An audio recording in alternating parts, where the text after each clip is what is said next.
Hi മച്ചാമാരെ, നമ്മൾ വീണ്ടും ഒരു വ്ളോഗിലൂടെ കണ്ടുമുട്ടുന്നു. ഇന്നത്തെ ഡേറ്റ് അപ്പോൾ 20th November 2025. ഇന്നായിരുന്നു നോമിനേഷൻ ഡേ, ഇലക്ഷൻ്റെ നോമിനേഷൻ ഡേ, അങ്ങനെയൊക്കെ. അപ്പോൾ അത് പിന്നെ ഇപ്പോൾ സമയം 20:33 അല്ലെങ്കിൽ 8:33.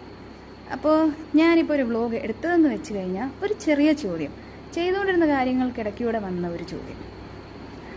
അതായത് ഇപ്പോൾ ഒരു IAS എന്ന് പറഞ്ഞ പദവി കിട്ടാൻ വേണ്ടിയിട്ട് ഇതിപ്പോൾ ഞാനുമായിട്ട് എന്തെങ്കിലും ബന്ധമുണ്ടോ അതോ വേറെ ആരെങ്കിലുമായിട്ട് ബന്ധമുണ്ടോ, എന്തെങ്കിലും രീതിയിലുള്ള ബന്ധമുണ്ടോ എന്ന് ഉള്ളതിനേക്കാളുപരി ഒരാൾ IASന് വേണ്ടിയിട്ട് വർഷങ്ങളോളം IAS എന്ന് പറഞ്ഞ ആ ഒരു പേര് കൂടെ ചേർക്കാൻ വേണ്ടിയിട്ട്, സ്വന്തം പേരിൻ്റെ കൂടെ വരാൻ വേണ്ടിയിട്ട് ഒരുപാട് വർഷങ്ങൾ ഒരുപാട് രീതിയിൽ ഫൈറ്റ് ചെയ്തു. അങ്ങനെ ഒരു സാധനം കിട്ടിക്കഴിഞ്ഞിട്ട് അത് ഏറ്റവും ആ സർവീസിൻ്റെ ഏറ്റവും അവസാന നിമിഷമാണ് അത് കിട്ടുന്നത്.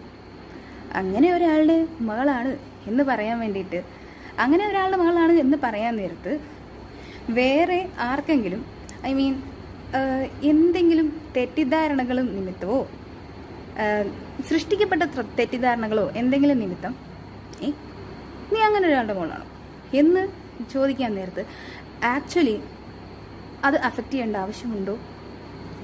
അതിപ്പോൾ അവരെ അഫക്റ്റ് ചെയ്യേണ്ടതെന്നല്ല, അതിനേക്കാളുപരി ഇത്രയും വർഷമെടുത്തിട്ട് കിട്ടിയിട്ടുള്ള ഒരു 3 അക്ഷരം, പേരിൻ്റെ കൂടെയുള്ള ഒരു 3 അക്ഷരം, അതൊരു വലിയ സംഭവമല്ലേ? അതാണ് എൻ്റെ ഇപ്പോഴത്തെ ചോദ്യം. ഇതുമായിട്ട് മിക്കവർക്കും ഒരു ബന്ധവും കാണത്തില്ല, എന്നാലും ഇടയ്ക്കൊരു വ്ളോഗ് ചോദ്യമായിട്ടത്.